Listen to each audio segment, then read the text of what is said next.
Teleimpacto, lo que necesitas saber.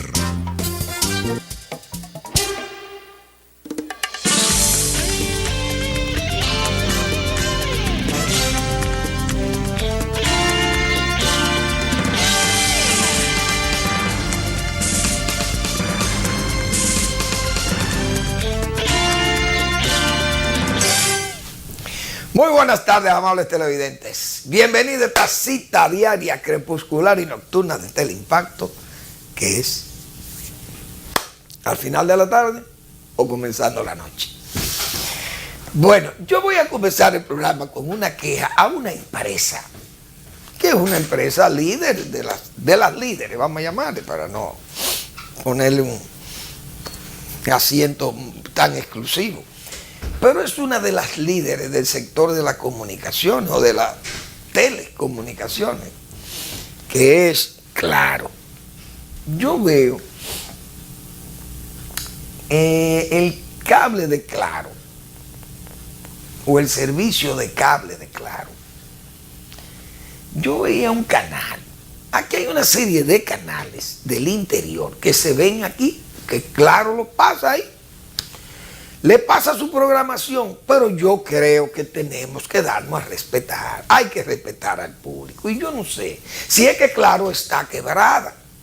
Porque si esa empresa está quebrada, bueno, ya eso es otra cosa. Y dirá, mire, yo no puedo dejar de pasar esa programación en mi servicio de cable. Porque me afecta económicamente y yo no puedo. Entonces tendría que cerrar la empresa. Bueno, eso es una excusa. Pero uno piensa que no es así, que esa empresa no está quebrada. Porque yo quiero que me digan lo siguiente. Hay un canal de Bonao que se llama Magic TV 60, creo que es. Sí. Magic TV Bonao, canal 60. Señores, ustedes no han visto esa programación que tienen esa gente a veces de noche y en cualquier hora del día. Ahí salen unos tipos, el tigrismo callejero, vamos a llamarle así. Eso es una cosa realmente vulgar, porque las mujeres, los hombres invitan a la droga, al ron.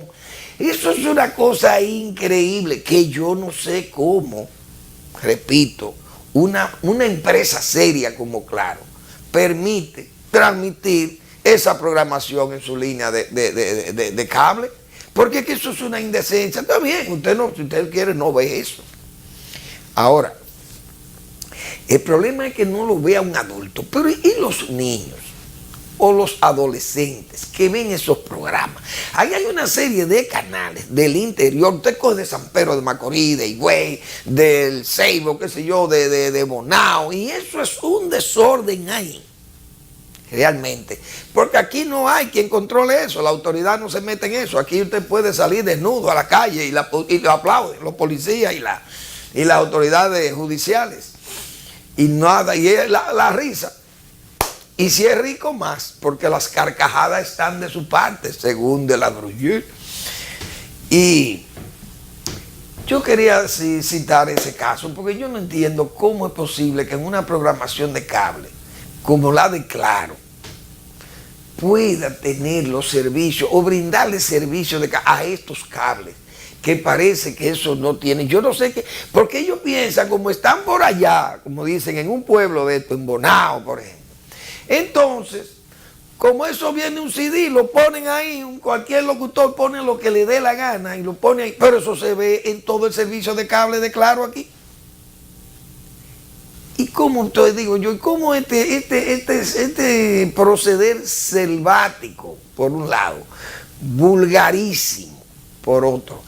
Una cosa realmente escandalosa. Ahí se invita a la droga, se invita ahí. Esto es increíble. Unos tipos, unos urbanos, que producen unos videos ahí, que eso mete miedo.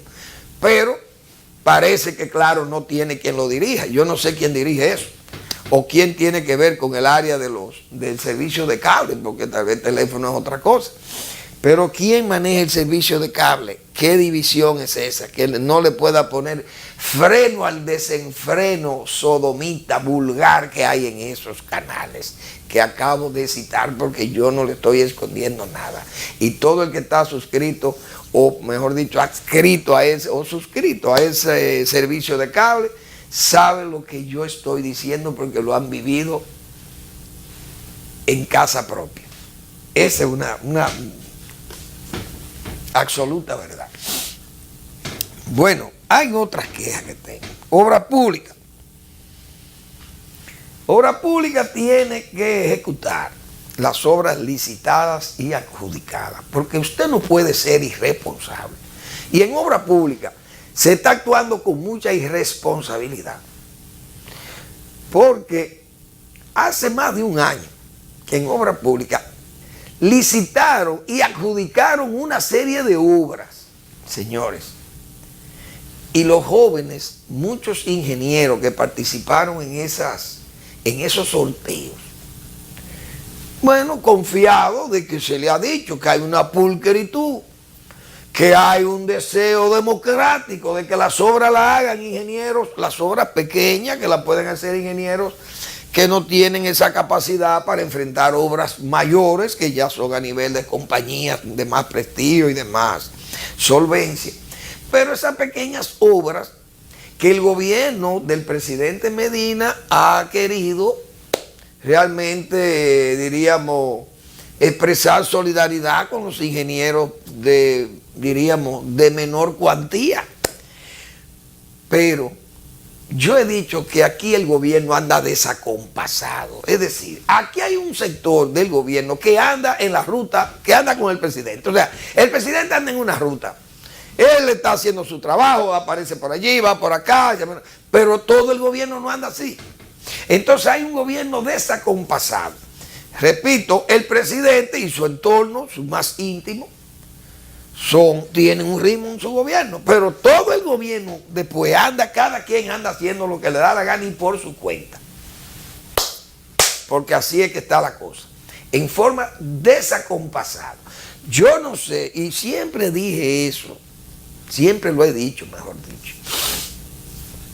Hice esas observaciones y lo dije antes de las elecciones, más hace mucho tiempo que hablé de eso, del desacompasamiento, eso, diríamos, no inmovilismo, sino ese descuadre que hay entre funcionarios. Como que usted no ve el gobierno montado en una estructura de, vamos a decir, de rieles que va rodando y que el gobierno va rodando como con todos como que hay una locomotora que va alando a todo el mundo. No, como que hay unos vagones que se quedan, se desenganchan por allí, vuelven y agarran. Bueno, una cosa que yo no sé ni siquiera cómo explicarlo.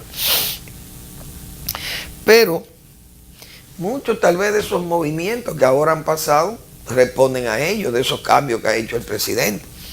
Porque unas denuncias que hizo José Ramón Peralta, gravísimas sobre la evasión, bueno, pues dirán, bueno, el señor que estaba ahí hay que quitarlo de ahí, porque no paga una evasión tan alta, que la gente no esté en un 40%, no pagan ITEVI. Entonces, ¿quién? Lo cobran y se lo cogen.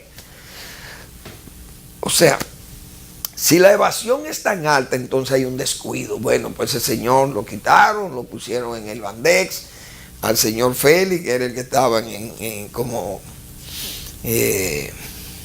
dirigente, o como, diríamos, director, creo que eso es una dirección general de impuestos internos, y lo removieron del cargo. En salud, igual, la salud, bueno, los hospitales andan todos descalabrados, como es un descalabro total, incluyendo lo del seguro social, que ya se había dicho, las situaciones que estaban, bueno, y también fue removido el doctor Sabino Báez, pero ahí se dijo claro que no, la remoción no se ha dicho por qué. Simple y llanamente se ha nombrado un nuevo director allí, y ese nuevo director, digo yo no sé si lo nombraron para que termine de sepultar el seguro social, porque las denuncias que hay de eso, los hospitales parados, no hay materiales de trabajo, nada de equipos que estén funcionando inadecuado, no hay tecnología de nueva que llegue y se introduce a los hospitales parados, no hay equipo de transporte, combustible, plantas eléctricas que están dañadas. Bueno, un descalabro total. Prácticamente solo los sueldos llegan. En una situación como esa, pues uno dice, bueno, si nombran a alguien ahí con el prestigio que tiene el señor Mella, que lo han nombrado allí, hay dos cosas.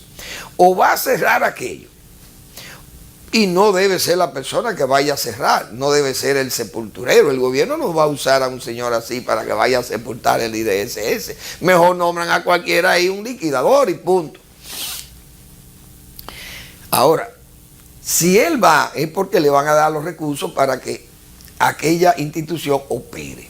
Si le dan los recursos a él y no se lo dieron a Sabino, que era el director, entonces realmente hay un sabor amargo en esto, porque se ha tomado una decisión entonces para afectar a Sabino Báez. Léase, la familia de Leonel Fernández, porque es que Sabino Báez es un hermano de Leonel, y la familia Báez es una familia que todo el mundo sabe, que es la familia Reina y la familia Báez están ahí ligadas. Por tanto, si quitaron a Sabino y no le daban dinero y le dan dinero a este, entonces era porque había que sacar a los Báez de ahí, o a la familia Báez Reina había que echarla de ahí. Y bueno, si es así, entonces eso dice que realmente las cosas no van a hilar, o mejor dicho, por el hilo se llega al ovillo. Uno de una vez deduce qué está pasando con la situación interna del PLD, que vamos a hablar de eso con lo que dijo Euclid. El asunto es, en el caso de obra pública, que no me dispersé por el desacompasado proceso gubernamental. Repito, obra pública. Yo creo, Gonzalo Castillo, que es una persona que tiene, parece, vocación de trabajo. Ahora, si usted no va a hacer la cosa bien, no la haga. Porque es que hay que hacerlo, hasta lo mal hecho en el Estado hay que hacerlo bien hecho. Si ustedes van a promover una serie de obras y no tienen los presupuestos para ello, mejor no la liciten y no la adjudiquen. ¿Por qué? Ustedes me dirán, bueno, pero si se la licitan, se la gana un joven, y ese joven se la adjudican y no le dan el avance, él todavía no está perdiendo nada. No, señores, pierden. ¿Saben por qué? Porque para usted ir a licitar a una obra de esa, un concurso, usted tiene que pagar una póliza de fidelidad o de fidelidad a la oferta. Creo que así que se le llama. Una póliza de fidelidad con oferta. O decir, una póliza para asegurar que lo que usted está ofreciendo, usted lo debe cumplir. Pero eso se lo cobran a los pobres muchachos, que a veces tienen que buscar 40 o 50 o 60 mil pesos para pagar eso, de pagar esos valores, porque depende de la obra que le adjudiquen el valor de la obra en millones de pesos. Pero obra pública se desentiende de eso. Entonces, licitan, adjudican y no se puede ejecutar la obra porque no hay dinero. Eso es una barbaridad, porque repito, ponen a gastar un dinero innecesariamente al ingeniero joven, que son los que participan en esos sorteos porque son de obras muy pequeñas, o mejor dicho, de presupuestos bajos. Entonces, yo creo que Obras Públicas tiene que corregir eso, porque eso indica que ahí no se está trabajando bien. Esa es la pura verdad. Y entonces hay que hacer la cosa bien hecha. Y repito, hasta lo mal hay que hacerlo bien hecho en el Estado. Y en eso sí es verdad que hemos hablado mucho. Pero yo creo que es verdad, ¿no? Yo estoy convencido de que es verdad, de que están desacompasados. Gobierno y un funcionariado que anda desacompasado. Porque, repito, hay varias velocidades en el gobierno. Parece que hay una velocidad en el entorno del presidente y hay otra velocidad con los demás funcionarios, por lo que vemos. Medio ambiente, el pobre Bauta, ya yo no sé ni qué más desea ahí. Ya eso es una pérdida, como dicen, eso nada más da pérdida el medio ambiente hoy. Digo, por los problemas gravísimos que se denuncian continuamente, y uno ve entonces, dice que este es el año del agua y ya estamos a 6 meses. Yo creo que el año del agua se le va a hacer tarde al presidente para poder, porque ¿con qué esto vamos a salvar agua? O vamos por lo menos a cuidar agua o a hacer agua. No hacer agua de ahogarnos, no, sino de contribuir a que haya más agua o agua más sana. Plantas de tratamiento, ahí hay una planta de tratamiento que se está construyendo de que para la Sursa. Le cambiaron hasta el diseño y cambiaron hasta el sitio donde se había diseñado por la gente que sabe de eso. Cambiaron eso y no se sabe por fin quién, cómo es que eso se va a hacer. Porque eso tenía un diseño para bombearse el agua por un sifón o algo fuera de aquí del río, y ahora parece que cambiaron el diseño de eso y uno no sabe ni para dónde que eso va. Pero está plantada allí una obra de más de 60 millones de euros. O sea que estamos hablando de un dinero pesado, de verdad, bien grande. Pero así es que andamos, repito, desacompasados.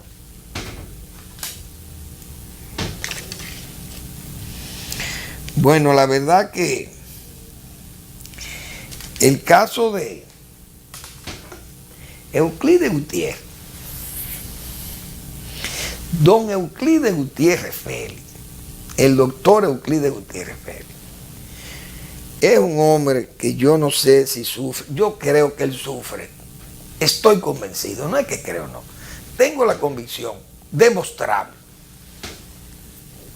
de que Euclides Gutiérrez Félix sufre de una suerte de narcisismo o de sermonero, porque nadie sabe más que Euclides.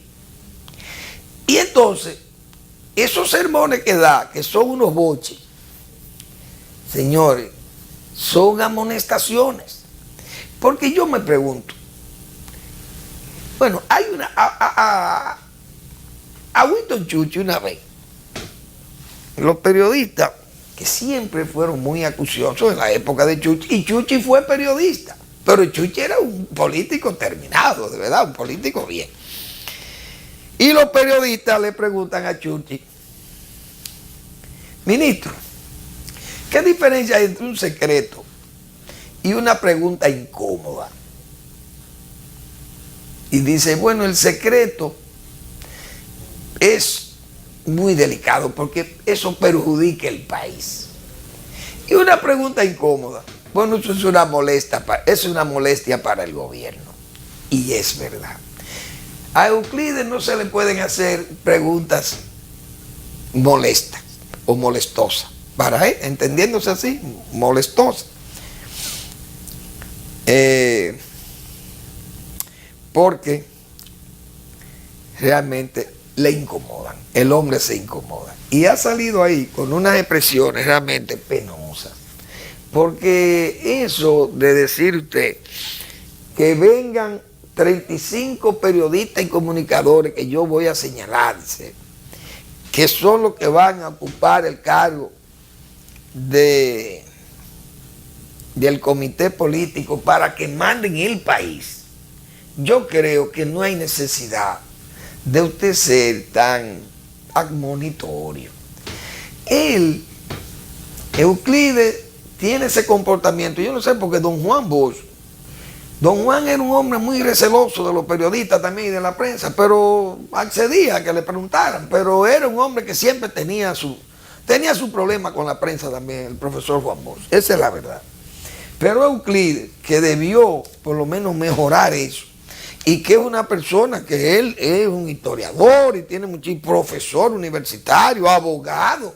Yo no sé por qué se puede molestar o querer mostrarse con realmente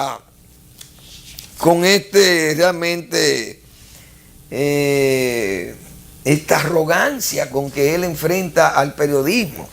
Porque en esta situación tenemos que incluirnos todos los que somos comunicadores. Él habló no quiso decir quiénes son los comunicadores, pero ni los periodistas. Pero uno se imagina a quienes, todo el que adverse al PLD por un lado, o que él entienda que es un adversario del PLD, o que le haya hecho alguna crítica al PLD o al gobierno del PLD, ya él lo ve como un adversario también. Bueno, hay que ver cuál es diríamos, en qué casilla que mete a todo el mundo allí.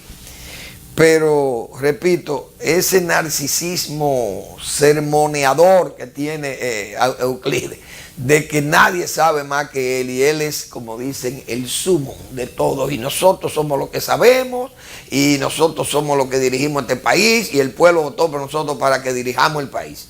Sí, pero el pueblo votó también por minorías que van a estar representados allí. Usted no puede tampoco pasarle, como dicen, una cosa como un vasallaje. Eso no es así, yo no creo. Además, en una forma tan denigratoria para periodistas a los que él le ha dado clase, porque él es profesor de esa gente, de periodistas y comunicadores. Entonces usted es tan denigratorio con esa clase.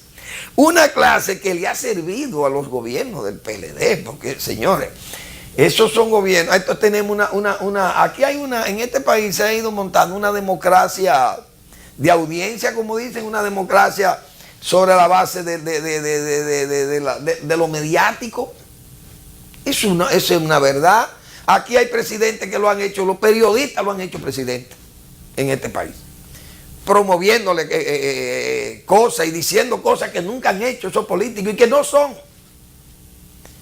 Pero Euclides le ha cogido con esta clase. Entonces, yo creo que Euclides luce muy altanero. Y además, un hombre que se ha hecho un burócrata empedernido allí, porque ya, señores, también usted tiene que entender que usted tiene yo no sé cuántos años ahí, que quiere seguir ahí. Y que deberá seguir hasta lo que él quiera. Y el presidente, si le gusta a él, bien, excelente. Pero usted mostrar cómo lleva el modelo de vida que están mostrando muchos de esos dirigentes del PLD, señores, porque hay que ver las críticas que esa gente le hacían aquí a los funcionarios de Balaguer, por ejemplo, y a los funcionarios de Salvador Blanco, y a los de Hipólito. Para usted venir y hacer cosas realmente, porque yo no conocía, bueno, no voy a decir, en los gobiernos de Balaguer había gente que tenía muchísimas inconductas y que hizo muchísimas diabluras y bellaquerías. Y el gobierno hasta se la toleró, Balaguer. Esa es la verdad. Pero Balaguer venía lastrado por el populismo, venía lastrado por el clientelismo, venía lastrado por el trujillismo, venía lastrado por el intervencionismo, el anticomunismo. Bueno, entonces era un hombre que era un neosátrapa. Bueno, pues ya ok, esa gente de Balaguer cogieron vejiga, como dice. Ustedes se imaginan lo que le decían aquí a Julio Sauri, uno de los funcionarios más poderosos del gobierno de Balaguer. Yo no sé cuántos años ese señor duró administrando la CDE vieja, la Corporación de Electricidad. Y Julio Sauri dejó el cargo y su familia tuvo que fajarse a fabricar bizcochos para sobrevivir. La familia de Julio Sauri, que amiga mía, sus hijos, tuvieron que hacer bizcochos para sobrevivir. Julio Sauri, su familia. Entonces, ese era uno de los peores, bueno, de los más delincuentes del gobierno de Balaguer. Así era que se le trataba. Entonces tuvo que salir de ahí y demostrarle a la gente que él era un hombre serio, como de hecho fue serio, honrado y honesto. La dos fue ahí en CDE. Que después de todo el mundo sabe cómo han pasado todas las cosas que han pasado aquí. Y esos, yo creo que esos funcionarios que fueron tan atacados por esta playa, estos diamantes que luego han sido pulidos y que se esperaba que iban a ser los ejemplares. No solo por el acto, por corrupción o no, porque yo no puedo decir que Euclides sea un hombre corrupto, no lo puedo decir. Ahora, ha cambiado su estilo de vida y aquellas críticas y como vivían, con cierta sencillez, y hoy, señores, con caballería no rusticana, sino caballería de pura sangre, caballos para montar, caballeriza en las montañas, casa de recreo. Pero, señores, así es que ustedes viven. Y entonces no se le puede hacer la más mínima crítica, porque entonces eso es una rebeldía y una actitud realmente de sermoneador, como hemos dicho. Y ahí se ha ganado realmente la repulsa de muchísima gente que entiende que esas no deben ser respuestas de él en forma tan arrogante. Ah, no, el comité político que dirige este país. Eso no es verdad.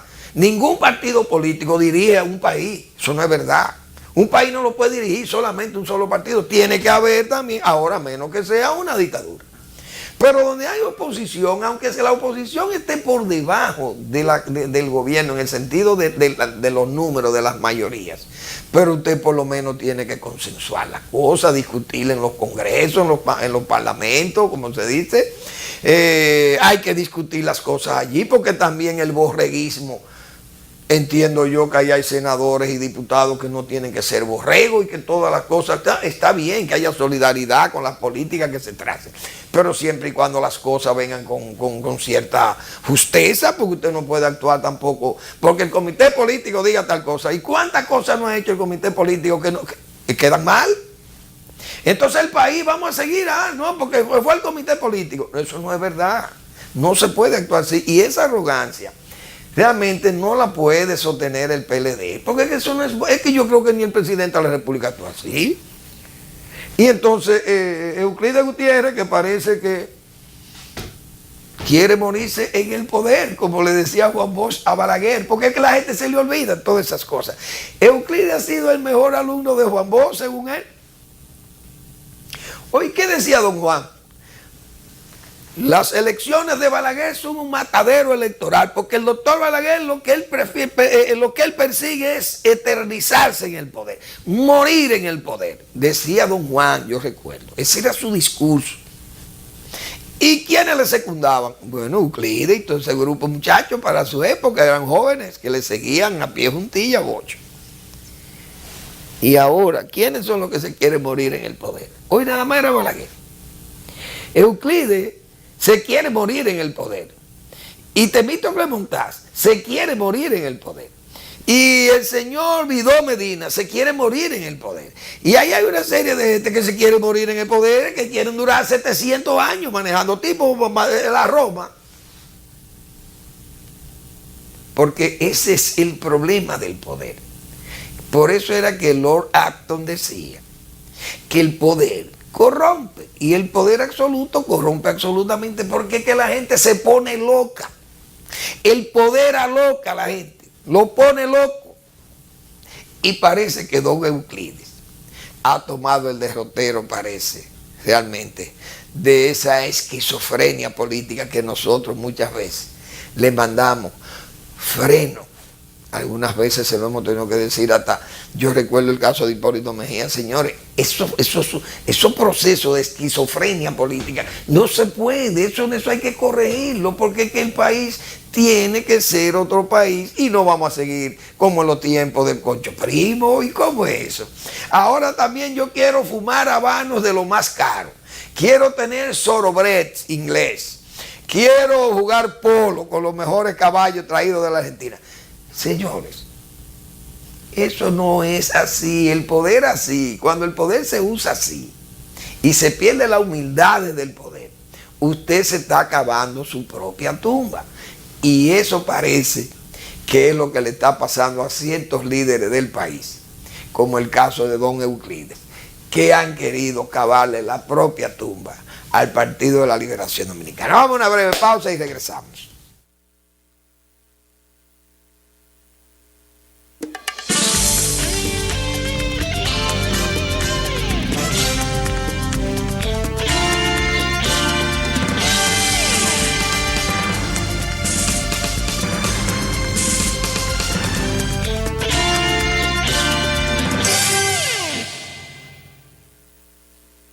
¿Por qué es importante un sistema de pagos moderno y eficiente? Ha llegado el fin de mes y esperas la entrega de tu sueldo. Ya has calculado el pago de tus cuentas: préstamo, casa, carro, luz, teléfono, estudios, comida. Pero imagina que solo te pudieran pagar en efectivo y no existen instrumentos de pago modernos y confiables que te faciliten cumplir a tiempo con tus compromisos.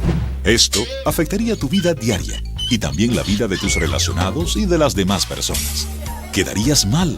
Perderías muchas oportunidades y tiempo. Para facilitar el uso eficiente del dinero en compras, ventas, pagos y transferencias, el Banco Central Garantiza el adecuado funcionamiento del sistema de pagos, creando normas y reglamentos, autorizando instrumentos de pagos, tarjetas de crédito, débito y prepagadas, cheques, pagos móviles, transferencias nacionales y a Centroamérica para que la población pueda realizar sus actividades económicas con rapidez y seguridad.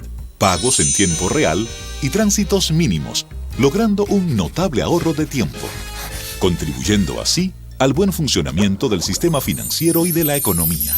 Porque un sistema de pagos confiable es parte importante del esfuerzo que hacemos para convertir tus sueños de hoy en tus logros de mañana.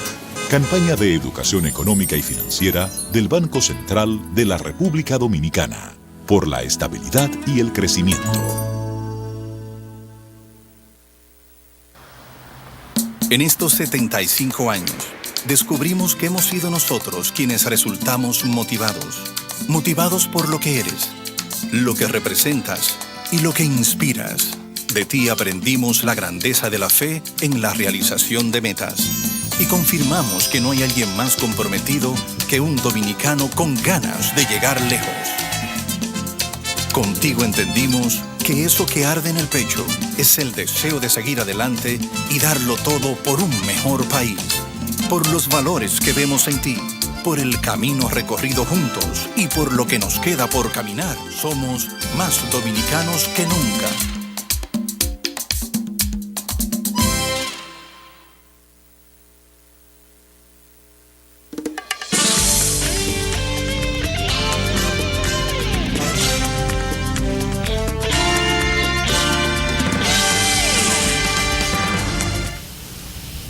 La verdad que parte del tema, porque ese tema anterior, yo creo que ese tema tiene muchas aristas también. ¿Cómo negar que hay una crisis en el PLD? Que eso fue uno de los temas también, creo que trató Euclides. No, aquí no hay crisis, nosotros nos llevamos muy bien y este partido se gobierna bien, ustedes no conocen este partido. Sí, hay crisis. Si no hubiera crisis, Danilo Medina, presidente constitucional de la República, y Leonel Fernández, expresidente constitucional de la República, jóvenes crecidos, como dicen, en ese PLD, que fueron una especie de uña y dedo. Yo soy presidente, tú eres mi ministro de la presidencia. Todo eso era un encanto. Y se presentó el asunto de esa reelección de Leonel Fernández. Bueno, Leonel dijo, bueno, yo tengo la puerta abierta, voy a seguir. Danilo Medina compitió con él. Y después de esa competencia, señores, esa gente ha sido un distanciamiento realmente sideral. Porque si no hay problema, lo único que ellos tienen que hacer, señores, es abrazarse públicamente y decir, no, mire, yo no tengo problema, Danilo y yo somos en llave, Leonel Fernández y todo. No, Leonel, mira, Danilo fue, no hay problema. Ahora, si usted vio ese discurso de Leonel Fernández cuando se hizo ese pacto, el pacto del degüello, si usted vio ese discurso, usted sabe que hay problemas. Pero usted no puede venir a negar, a tapar esa verdad de que hay problemas internos en ese partido. Prueba de ello es que, señores, pero miren cómo fue todo el proceso electoral y post y pre-electoral. Todo el mundo sabe lo que hay. Y del 12 para acá todo el mundo sabe lo que hay ahí y todo lo que ha pasado. Entonces Euclides quiere venir a tapar eso. Realmente eso es una ridiculez. Hacerle el ridículo, que es lo único que no debe un político aspirar. Yo traje este periódico y no lo había tomado, no me acordé de presentarlo. Y es de hoy, lunes 27 de junio, Diario Libre. Acusan a un cantante que se llama 50 Cent, oigan esto, 50 céntimos será, de usar palabras indecentes. Esto es en Basse-Terre, que es la capital de San Kitts y Nevis, esa islita de allí del arco oriental del Caribe. El rapero estadounidense 50 céntimos y uno de sus acompañantes fueron arrestados y acusados de usar palabras indecentes durante su concierto en un festival de música en San Kitts y Nevis, informó la policía el domingo. La policía local agregó en un comunicado que 50 Cent, cuyo nombre verdadero es Curtis Jackson, y uno de sus acompañantes, Bahar Walter, fueron puestos en libertad bajo fianza. No se les permitirá salir del país caribeño hasta este lunes, cuando deben de comparecer en una corte. Ustedes oyeron en claro lo que yo decía del canal 60 de Bonao y unos canales que andan ahí en claro, en el cable de Claro, que es una indecencia y una vulgaridad penosa que Claro se preste a hacer negocio con esos, diríamos, con esos muladares. Porque eso, yo creo que ni siquiera en los peores prostíbulos del país se baila como bailan esas chicas en el canal, es el Maggi TV, que sé yo qué, 60 de Bonao. Que eso es una cosa que, repito, yo no quiero mencionar a aquellas famosas damas que eran más serias 20 veces que todas esas que están ahí. Herminia, ¿cómo se llamaban? El negocio de Nancy, el negocio de Minerva la Malcriada, el negocio de Ana Remolque, el de Mercedes Ojito, el del negocio de Martina la Bozúa, todo eso ahí. Las mujeres de ahí eran más decentes que esas mujeres que están bailando en esos canales, que tiene Claro. El Claro, oigan bien, Claro, que lo digo responsablemente. Y ojalá se pongan bravos a ver si tal vez me somete, como dice Aristófanes Urbán. Pero ese es un ejemplo, el de San Kitts y Nevis, señor, esa islita. No, pero que usted tiene que ponerle freno al desenfreno. No, en este país usted puede hacer lo que le dé la gana y nadie se mete con usted. Así es que estamos. Pero qué bueno que vi la nota, que la había recortado precisamente para tratar ese caso. Bueno, la verdad es que aquí hay un problema con la corrupción. Yo no sé, porque aquí se ha hablado mucho de corrupción. Y se viene hablando desde la muerte de Trujillo para acá, se ha venido hablando de corrupción. Y es verdad. Y hubo una corrupción, que diríamos era una corrupción, diríamos, de baja intensidad, vamos a llamarle así. Es decir, el funcionario que cobraba el 10%, una comisioncita, bueno, dame lo mío, bien, y ok. Esas eran unas comisiones que yo recuerdo Balaguer decir, bueno, esa es la mordida. La ración del BOA. Y eso se institucionalizó prácticamente en la República Dominicana. Y era una corrupción que uno la veía muy mal, porque era una corrupción que eso era lo que había como corrupción. Pero eso se ve mal, que una gente, bueno, te esté mordiendo, pidiendo para hacerte un trabajo. Ahora, pasamos de esa corrupción de baja intensidad a una corrupción realmente dañina y peligrosa para el país. Y yo estoy trayendo esto porque, señores, aquí han pasado unos casos que yo creo que nosotros vamos a tener que revisarnos. Porque este país, cuando pasaba aquello del 10%, este país debía 911 millones de dólares. Pero este país debe más de 25.000 o 30.000 millones de dólares. Y me preguntarán, ¿y dónde están esos dineros? Porque, ok, hay muchas inversiones. Están ahí obras grandes que se han hecho con recursos de préstamos y otros préstamos que se hacen para cubrir déficits fiscales, déficit que gasto corriente. Bueno, ahora, señores, aquí ha habido una conducta y yo me voy a referir nada más al agua. Aquí se han hecho una serie de acueductos donde la corrupción no ha sido de baja intensidad, ni siquiera de alta intensidad, sino es una corrupción realmente indecente, vulgar, porque es algo que hay una connivencia de tanta gente que usted ve y cree que son serios y no son serios nada. Aquí se hicieron acueductos. Por ejemplo, ¿ustedes recuerdan esos casos de que se quejó la Big Water o Big Water? Esa compañía inglesa se quejó aquí de que a ellos lo habían prácticamente estafado unos funcionarios públicos que le quitaron 12 millones de dólares en comisiones. Ese expediente que está ahí, la Procuraduría General de la República en forma irresponsable no se atrevió a abrir ni se atrevió a investigar, después que fue una denuncia de la propia empresa y del propio embajador Fisher de Gran Bretaña, de esa Inglaterra.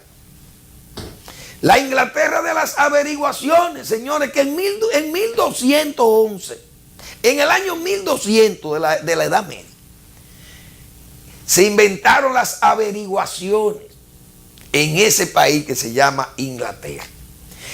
Eso se inventó en tiempo de Guillermo el Conquistador, un hombre que cuando llegó al poder hizo una encuesta para saber de qué se disponía en ese momento. Oigan la mentalidad de aquella gente. Es decir, si aparecía un cadáver en un camino, un hombre muerto, una mujer, se nombraban comisiones de averiguaciones para saber qué pasó con ese cadáver. Y no era como venir, bueno, vamos a matar sajones porque nosotros somos normandos y ese cadáver lo mataron los sajones y venían y barrían una aldea. No, Guillermo el Conquistador dijo, no, vamos a las averiguaciones, las comisiones de averiguaciones.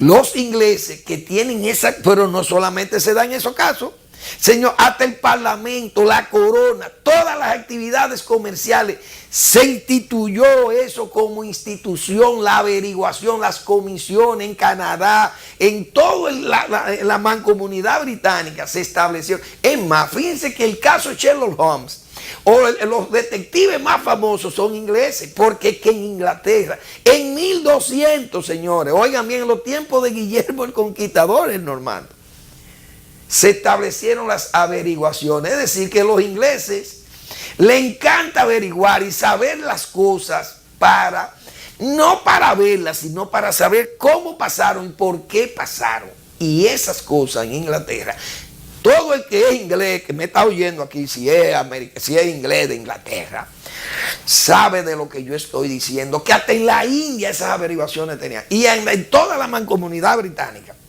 Esas comisiones siempre, para todo, las comisiones son de averiguación. Y si en la embajada de Inglaterra están oyendo este programa, que probablemente no sea así, pero si alguien lo está oyendo por ahí, el embajador va a decir, mire, ese señor tiene razón, nosotros los ingleses somos así. Yo me extrañé que la embajada inglesa no siguiera investigando el caso. Pero, ¿qué pasó? El caso de la Bridgewater fueron aquellos acueductos de Macorís, el acueducto de las Romanas, si mal no recuerdo, y el de San Cristóbal. Señores, la corrupción en este país llegó a duplicar el valor de esos acueductos. Si esos acueductos costaban 120 o 110 millones o 100 millones de dólares, no pone 59 millones por encima. ¿Para qué? Para distribuirlo. Ahí hubo funcionarios del agua que le dieron 3 millones de dólares. Pero eso lo sabe el Procurador General de la República, que tiene los expedientes ahí, pero no se atreven a investigar eso, porque esa corrupción es no averiguable. Yo no entiendo esto. Otro que ni siquiera trabajaba en el área del agua, pero le dieron 3 millones de dólares, 26 millones de dólares.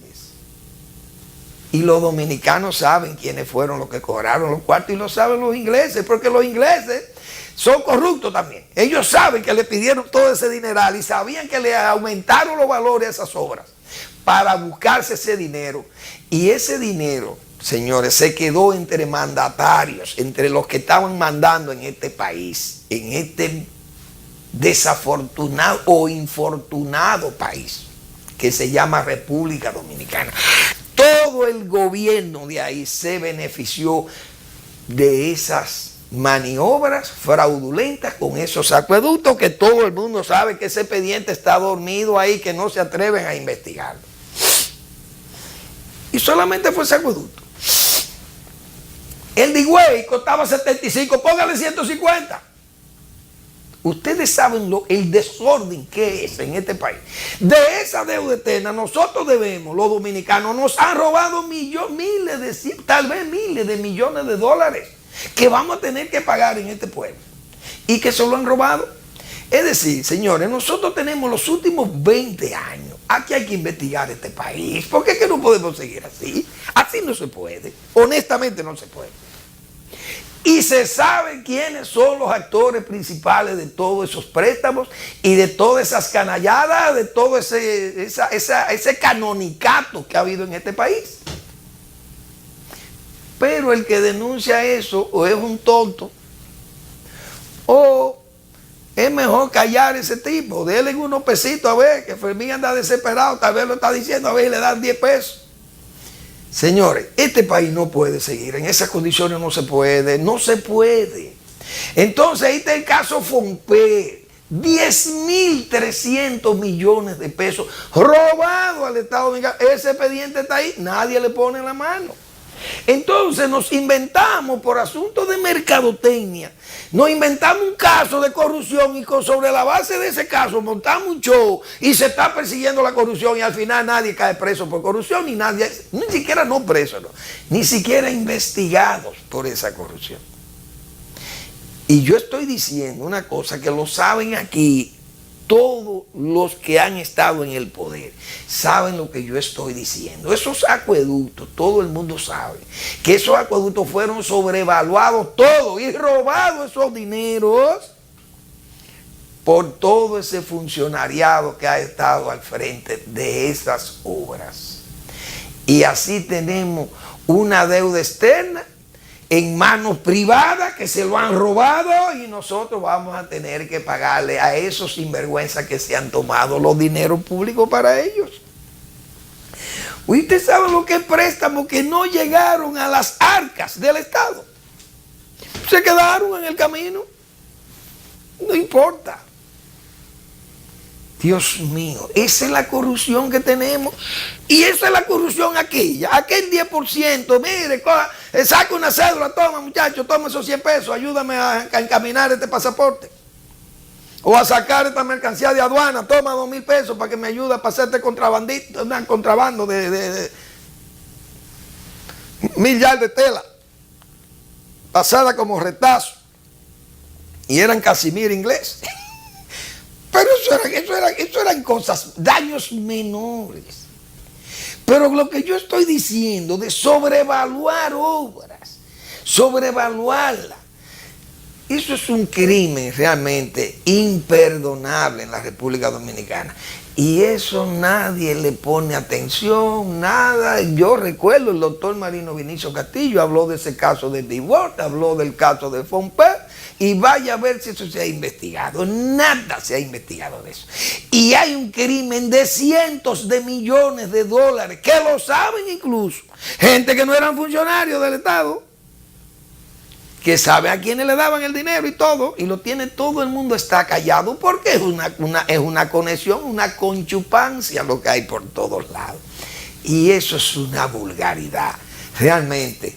Ve los tiempos de Lili, los tiempos de Buenaventura Bay, aquel famoso préstamo Harmon, aquellos negocios de la Improvement, aquellos negocios con los Vicini, los negocios con Cosme Valle y con lo que sé yo, aquí los Michelena, que sé yo, la gente que le prestaban dinero a Lili. Eso eran niños de cuna con las cosas que estamos hablando. Realmente imperdonable. Imperdonable que el país esté, señores, diríamos en barbecho, nos tienen en barbecho, con la maleza crecida y tupida. Esa es la pura verdad.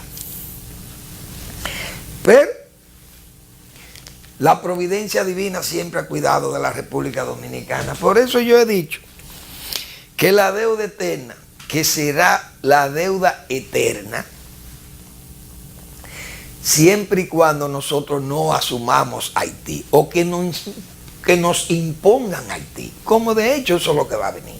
Porque al final, señores, los países como Estados Unidos, principalmente Estados Unidos, que tiene esa infección en el frente, que es una infección, ese país que se llama Haití no es una bomba de tiempo para ellos. Y la salvación de ellos es que nosotros asumamos Haití o imponernos Haití. Pero sería casi no un agravio, sino sería un digno que también asumamos Haití y que nosotros tengamos que pagar la deuda que tenemos. No, nos la van a condonar para que no se hunda la isla. Nos va a decir, mire, le vamos a condonar la deuda a los dominicanos para que asuman ese pobre pueblo haitiano que nos va a invadir a nosotros con toda su masa hambrienta y enferma, y para que nos invadan a nosotros, que se entiendan entre ellos, y nosotros le vamos a asistir con ayuda y que se puedan defender uno con otro ahí como puedan, pero liberen del pago a la República Dominicana, porque no va a poder pagar esa deuda. De la única forma que la vamos a pagar es cuando tengamos que echarle el guante, como dicen, cuando tengamos que asumir esa irresponsabilidad de los países como Estados Unidos y las grandes potencias. Cosa que hay muchos, miles de dominicanos que no quieren ver eso. O hacen como el avestruz, como se dice, que entierra la cabeza para no verlo. Y hay miles de dominicanos que ni siquiera consideraron que eso era tema electoral. De hecho, lo vimos ahí. Nadie ha considerado ese tema. El país, no, la soberanía, no, esas son gente que están soñando con Duarte, idealistas de una soberanía. No existe, dijo Juan Bolívar Díaz. Aquí no existe soberanía, no existe ya, no existe frontera. Juan Bolívar, a ver, dile eso a los ingleses. A ver por qué los ingleses se están yendo de la Unión Europea. Porque quieren frontera. Porque ellos quieren soberanía, ellos quieren su frontera. Así de sencillo. Y Suiza quiere, está bueno, Suiza tiene Schengen. Pero hay países, por ejemplo, como Noruega. Noruega tiene un sistema de participación en el ambiente económico de la Unión Europea. Pero ellos tienen sus propias restricciones, nadie le pone cuotas, al contrario, ellos ponen aranceles. Y nadie le puede entrar allí porque yo voy para allá. Entonces Irlanda tiene, o Islandia creo que tiene también Suiza tiene otro sistema que son distintos. Bueno, tengo que saludar ya, sígueme que me queda tiempo en el programa, me quedan 2 minutos, pero voy a saludar un trabajo de Omar Benítez. Omar Benítez es un técnico que yo siempre le hago sus críticas aquí, a ellos y a su dirección ahí de la Junta Agroempresarial, pero en esta vez no le puedo hacer críticas, le tengo que saludar, que él ha explicado aquí con mejores detalles las preocupaciones que teníamos. Bueno, yo decía la semana pasada, bueno, pero lo que tenemos que llegar a acuerdos con los ingleses, acuerdos bilaterales como tenemos con Estados Unidos y otros, porque no vamos a perder el mercado inglés, porque ellos son los que se comen su banano, nosotros queremos venderle su banano y sus mangos vanileos y todo. Pero Omar Benítez, que ha tenido que salir a decir lo que no dijo, o lo que dijo mal dicho el embajador Cuello, que nosotros tenemos en la Unión Europea o en Londres, que el hombre la puso tan difícil como que aquí va a haber tantos problemas que prácticamente no vamos a poder portar los bananos a Europa, que Inglaterra no va a comprar porque, bueno, eso están en un acuerdo y ese acuerdo va a desaparecer. ¿Y qué? Porque Inglaterra no va a desaparecer, al contrario, ellos van a estar ahí los ingleses y van a comprar. Ahora que se haya devaluado su moneda, esto es momentáneo, eso tendrá que estabilizarse más largo. Pero Omar Benítez me parece que ha hecho un esfuerzo serio de tranquilizar a la gente, a los productores. Dice él que es un acuerdo de salida que tienen que firmar, que se va a llevar tiempo, como de hecho es verdad. Dice que no nos pongan a pagar como lo hace. Él dice que Gran Bretaña podrá también poner aranceles como le ha puesto, por ejemplo, a Centroamérica y a Sudamérica, a Ecuador, que exportan banano allí, y que nosotros podíamos pagar la cuota de ellos también, porque con los acuerdos de libre comercio con la Unión Europea no pagamos impuestos. 0 tasas aduanales. Y nos beneficiaba eso vendiéndole banano a menor precio, pero que eso no quiere decir que tampoco vamos a desaparecer. Si le ponen una tarifa aduanal a las exportaciones, pues se le paga. Nosotros también importamos muchísimo whisky de Inglaterra, pues le vamos a poner también a ellos sus trabas, porque todo el mundo tiene, en el negocio es así, las cosas van y vienen. Entonces Omar Benítez señaló que el Reino Unido podría mantener el régimen de preferencia que ha concedido desde los acuerdos de Lomé, dice, y desde que se adoptó la política común bananera para los países de ACP. es posible ese escenario sustentable si partimos del principio de que coincidencialmente la mayor parte de los países ACP fueron colonias inglesas. La relación del Reino Unido con la producción, dice, más de 100 años con los ACP, pero él citó un caso muy importante. Recordó que República Dominicana no fue colonia inglesa, pero de una manera inteligente, de hace unos 12 años, los bananeros dominicanos han establecido una alianza estratégica con la principal empresa exportadora de banano del Caribe, que es la WINFES. Y parte del banano del Caribe se exporta con República Dominicana, es decir, que nosotros es que convoyamos a las demás islitas. Esa alianza está hecha con empresas de Gran Bretaña y la principal es FAIS, la que está asociada a WINFES y con la naviera Guess. Es decir, no estamos desamparados. Yo creo que esa buena explicación que dio Omar Benítez ahí, tenemos que saludarla porque, repito, el embajador Cuello lo que creó fue confusiones y realmente pánico. Pánico al pánico, como dice. Pero eso no debe ser. Yo creo que Omar Benítez tiene razón ahí. Le saludo, le felicito porque aclaró con mucho detalle que República Dominicana no está, como te dice, en un desierto, perdida ahora y que estamos, que ¿quién nos podrá ayudar? Que ya el Chavo ni el colorín colorado. No hay acuerdo y Gran Bretaña es un país organizado, como yo he dicho muchas veces aquí. Y no es verdad que los ingleses van a dejar de comer mango y bananos porque se caiga un acuerdo por allí, ellos establecen otro, porque ellos necesitan la fruta.